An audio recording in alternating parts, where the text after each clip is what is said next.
In this video, I am going to show you how to change column width on your Wix website. So let's see how we can do it. To do this, open your Wix website editor. So this is the strip that has two columns. So we are going to select the strip, and after that we are going to click on this layout option, and here we will see all the settings for our columns. And as you can see that currently column proportions are set to equal. This means 50% for the first one and 50% for the second one. We have other options like 33 into 66, 25 into 75, or we can reverse the layout from here.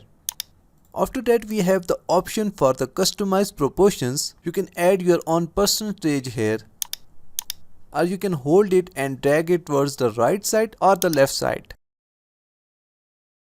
After that, if you want to add spacing between your columns, then you can do it from here.